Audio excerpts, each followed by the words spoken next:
बोलो तो जम के बनवाया। एक आधार कार्ड बनाने का ऑफिस था, लंबी लाइन लगी हुई थी, सब लाइन में लगे हुए थे। एक व्यक्ति बार आगे आ रहा था, लाइन में लगे हुए लोग उसको वापस पकड़ पीछे लाइन खड़ा कर देते।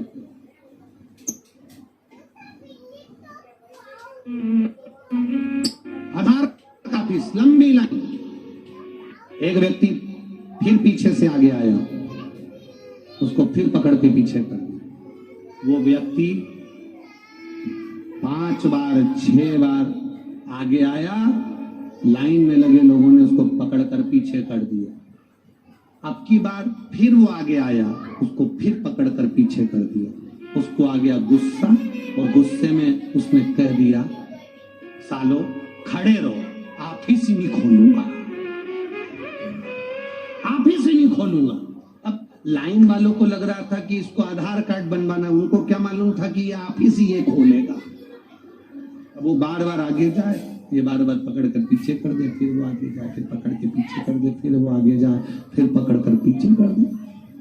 वो इंतजार कर रहा है कि मैं आगे जाऊं, ऑफिस खोलूं, तब तुम्हारा आधार कार्ड बने। शिव महापुराण की कथा रहती है, भगवान भी ऐसे कहता है, तू सब दुनिया के लोग तुझे पकड़ कर पीछे करेंगे, दुनिया के लोग तुझे खींच कर पीछे करेंगे, पकड़ कर पीछे करेंगे। तू मंदिर में जाकर दरवाजा खोल कर 1 लोटा अगर तूने जल चढ़ा लिया तो फिर तू मेरा हो गया और मैं तेरा हो गया। दुनिया खींचती रहे, तू मेरा मैं तेरा हो जाऊंगा। दुनिया खींचेगी, पकड़ कर पीछे कर देगी, फिर पकड़ेगी, फिर पीछे करेगी। कोई ताना देगा, कोई गाली देगा, कोई अपशब्द कहेगा, कोई कुछ। पार्वती जी के जीवन में भी यही हुआ।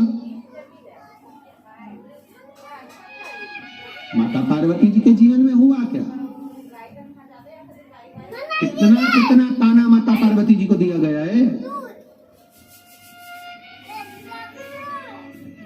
कितने कितने अपशब्द माता पार्वती जी को कहे गए।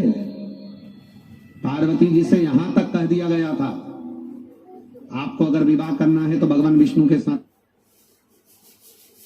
33 कोटि किसी के साथ विवाह मत। जटा बांधने वाला, छाला पहनने वाला, कान पर कोई वस्त्र, कोई आभूषण, बिच्छू को लपेटने वाला नहीं।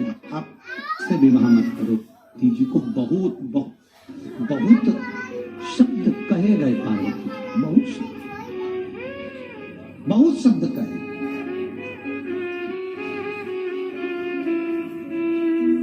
दुनिया के लोग, जब महादेव का नंबर आता है ना, शिवलिंग का जब नंबर आता है, तो हंसी उड़ाने वाला उनको समझ नहीं पाता।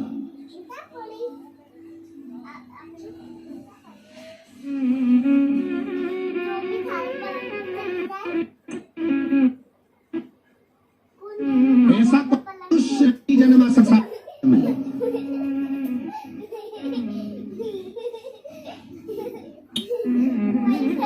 ऐसा कोई मानव नहीं जन्मा संसार सागर में। इस शरीर में शिवलिंग का स्थान नहीं हो, ऐसा कोई मानव नहीं जन्मा संसार सागर में।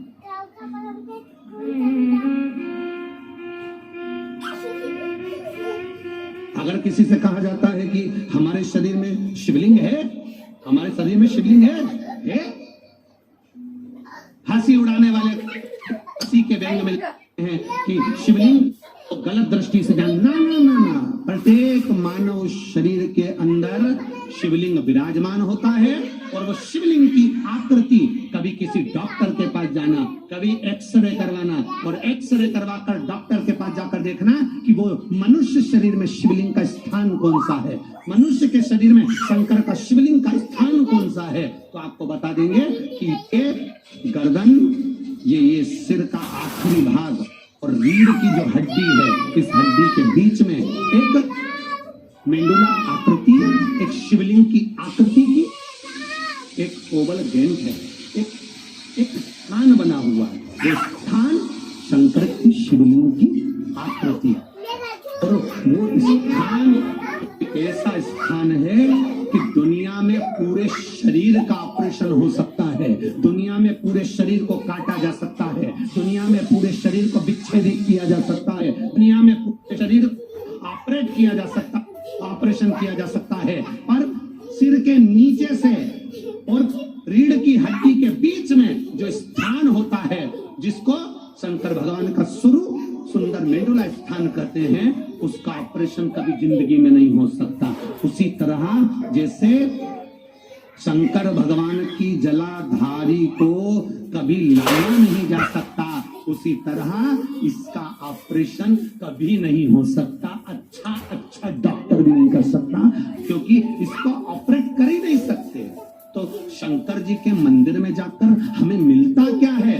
शिव महापुराण की कथा कहती है, जब हम शिव के मंदिर में प्रवेश करते हैं तो सामने रखे शिवलिंग से हमारा मेडुला आकृति जो शिवलिंग है उसमें एनर्जी मिलती है, एक कंपन होता है। वो कंपन से हमारे कार्य अपने आप बुद्धि के द्वारा सफल होना चालू हो जाते हैं शंकर के मंदिर से। हम जितनी श्वास लेते हैं, जितनी श्वास छोड़ते हैं, ये श्वास अंदर स्थान पर जरूर पहुंचती है, फिर वहां से वापस निकलती, फिर पहुंचेगी, फिर निकलेगी। ये स्थान वो स्थान है शंकर का शिवलिंग अपने आप विराजमान है। अब उसको लोग कहते हैं, कोई कहे कि हम शंकर को नहीं मानते, कोई कहते हम शिव को नहीं मानते, तो उनसे निवेदन है भले मत मानो, पर तुम्हारे अंदर शंकर बैठा है। चाहे तुम किसी भी धर्म के हो, चाहे तुम किसी भी वर्ण के हो, चाहे तुम ब्राह्मण हो, क्षत्रिय, वैश्य हो, शूद्र हो, तुम कह दो कि हम शंकर को नहीं मानते, हम देवता को नहीं मानते, हम किसी को नहीं मानते, वो कितना कह दे, पर शंकर तुम्हारी नस नस में भरा हुआ है, वो कभी नहीं निकल सकता।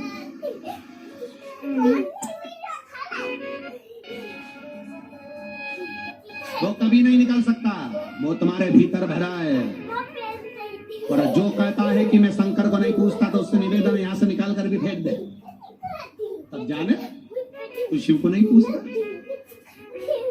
शंकर भगवान के मंदिर में जब हम जाकर लोग पूछते हैं, महाराज आखिर जल चढ़ाने से, पीने से लोगों के रोग क्यों मिट रहे हैं? आखिर ये दुनिया के लोग इस बेलपत्री को चढ़ाते थे और लोग कचरे में, निर्माल्य में विसर्जन कर देते थे। आज मंदिर में बेलपत्र नहीं बच रही है, बेलपत्र मिलती है, लोग उठा कर ले जाते हैं, खा लेते हैं। आखिर इस बेलपत्र में ऐसा क्या है? शंकर पे चढ़े हुए जल में ऐसा क्या है? क्यों आज तक दुनिया के लोग इस जल को नहीं पहचान पाए? दुनिया आज तक इस बेलपत्र को क्यों नहीं पहचान पाए? बस उठाया, निर्मल्य में डाल दिया, विसर्जन में डाल दिया, नदी में डाल दिया, गंगा में विसर्जन कर दिया। अब लोग आज जान क्यों रहे ऐसा क्या है? उसका शिव महापुराण और वैज्ञानिक इस पर रिसर्च कर रहे हैं और उसमें रिसर्च निकाला कि जब पानी पिया जाता है शंकर पर चढ़ा हुआ, वो जल की तरंग का स्वाद पीछे हमारे शिवलिंग तक जाता है, जिससे वो नस के अंदर बारीक बारीक नसों में प्रवेश करता है और हमारी शुगर, बीपी, थायराइड, गठिया, कैंसर, किडनी, लीवर तक के रोग को अच्छा कर देता है। वो जल साधन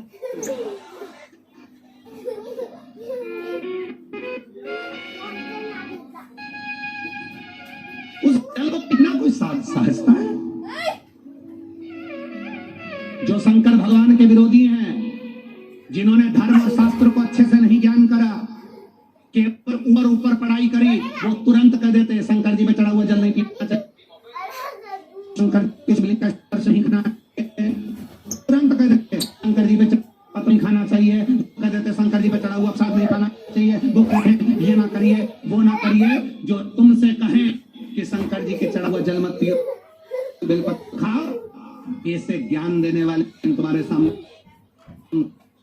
बात मत कहो। क्या उनके कहने पे चल जाओगे? अपना श्वास खड़ी करिए, अपने भरोसे को पक्का करिए।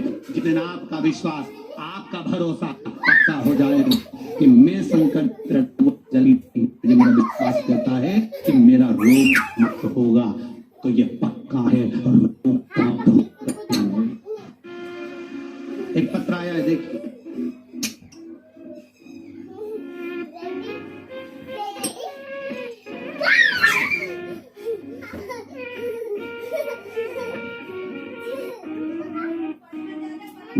अभिषेक शर्मा है, पिताश्री घनश्याम शर्मा, मेरी माता का नाम मीना शर्मा है। मैं बाबा सिंहेश्वर नाथ की नगरी से आया हूँ। कहीं बैठे हो तो हाथ हिला सकते हैं, दोनों हाथ हिला दो। बाबा मेरी सिंहेश्वर नाथ की नगरी से आया हूँ। बाबा की महिमा क्या बखान करो। मेरी किडनी में 2 सालों से स्टोन था, पर है कि किडनी कर रहा, किडनी को समाप्त कर रहा, किडनी नष्ट होती जा रही है स्टोन के कारण। बस 2 स्टोन और वो भी बड़े बड़े। गुरुदेव आपकी कथा टीवी के माध्यम से सुनी और बाबा के ऊपर एक जल चढ़ाता, कुंदकेश्वर का नाम लेता, एक बेलपत्री उठाकर खाता, शिव जी से कहता बाबा मेरी किडनी खराब हो रही है, स्टोन पड़ गया है किडनी के दोनों साइड और बड़े बड़े स्टोन हैं, वो निकल नहीं रहे, मेरी किडनी डैमेज हो रही है बाबा। समय की अवस्था में कहीं मुझे डायलिसिस की जरूरत ना पड़ जाए, बाबा लाज रखो, औषधि के रूप में आपका जल दीजिए। कुंदकेश्वर का नाम लेता, जल चढ़ा।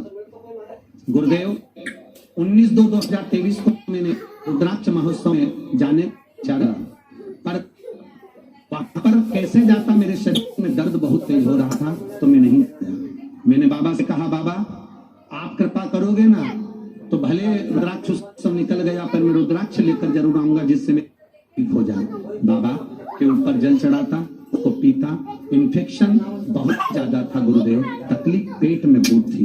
मैं बाबा का गुणगान कर गुरुदेव को जल चालू कर, पत्नी खाना चालू करी, मात्र 8 दिन निकले और बाबा की कृपा ऐसी हुई कि मेरी दोनों किडनियां बाहर निकल गई और दोनों पथरियां बाहर निकल गई, स्टोन दोनों बाहर निकल गए और मेरी किडनी सुरक्षित हो गई। मैं बाबा को करने आया हूँ के बाद किडनियां ठीक है, डॉक्टर को दिखाया, बस 2 स्टोन मेरे बाहर निकल, केवल एक बेलपत्र। बैठी बाबू शिवाय नमस्ते। स्टोन जो थे शरीर में, जो किडनी के पास में थे, वो स्टोन बाहर निकले। एक बेलपत्र का फल क्या, शंकर पे चढ़े हुए जल का फल क्या, उसकी महत्वता क्या।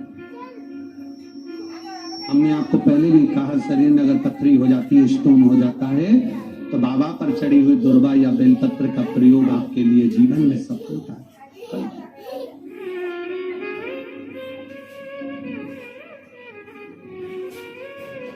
जो समझ गया शिव को, अपने घर के छोटे छोटे बच्चों को कहिए मंदिर जाए, अपने घर के छोटे छोटे बच्चों को करिए शिव के दरवाजे पर जाकर 1 लोटा जल, अपने घर के छोटे छोटे बच्चों को कहिए शंकर की चौखट पर जाइए, अपने घर के बुजुर्गों को, बड़ों को, माता पिता को, बहुओं को, बच्चों को कहो जब तक ये जिंदगी है फुर्सत नाम आप उनसे ऐसा कोई निकालो प्रेम पड़े भगवान से। जब तक जीवन है फुर्सत किसी के पास नहीं है सर, किसी के फुर्सत नहीं है, 1 मिनट की भी फुर्सत नहीं है, पर थोड़ा सा समय निकाल कर अगर आप देवर्ग महादेव के पास जाते हो तो ये निश्चित है तुम्हारी दुख की घड़ी में फुर्सत निकाल कर महादेव तुम्हारे दरवाजे पर आएगा। उसकी चौखट तक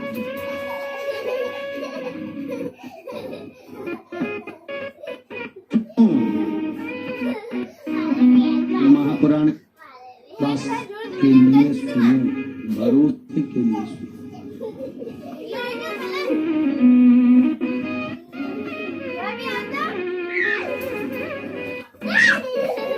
हम आपसे एक बात कहे थे, तेरी कथा मुश्किल थे, दुख आए, तकलीफ आई, कष्ट आया, मन उदास है, अच्छा नहीं लगा, संकट के मंदिर में जहां नंदी बैठा है उस नंदी के पास बैठकर उसका चरण पकड़कर शंकर के शिवलिंग का दर्शन करो, थोड़ी सी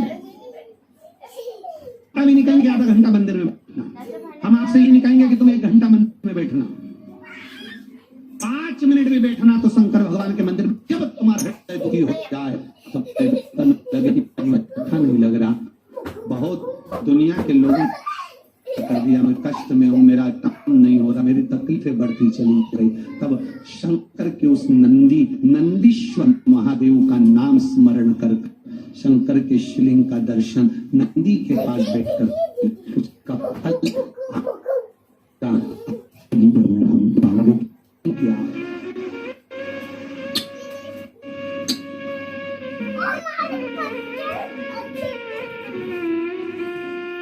क्या दे रहा है वो? पार्वती जी आप दूसरे से विवाह कर लो, पार्वती जी आप नारायण से विवाह कर लो, पार्वती जी आप 33 कोटि देवी देवता हैं उनसे विवाह कर लो। पार्वती ने कहा नहीं नहीं, विवाह करूंगी तो शिव से ही करूंगी। किसी बड़ा भयंकर रोग है।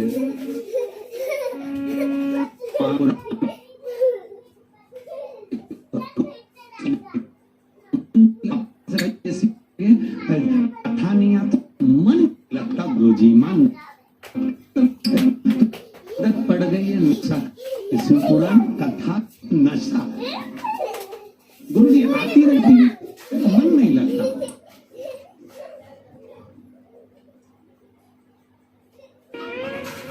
कई लोग तो ऐसे भी हैं, वो कथा सुनने आते हैं तो कई लोग कह देते तुम्हारा मुंह दिखाना है, आनंद ही नहीं।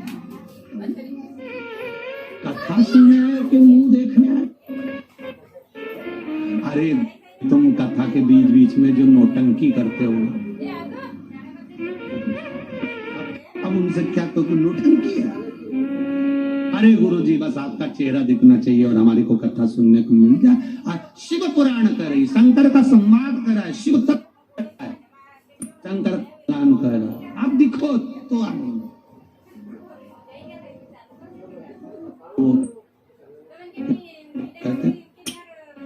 मैं हूं प्रेम रोगी, मेरी दवा तो कराओ, जाओ जाओ जाओ। अरे तुमने कहा कह दिया वेद को, पूरा तो सुनो। अरे जाओ जाओ जाओ, देवघर वाले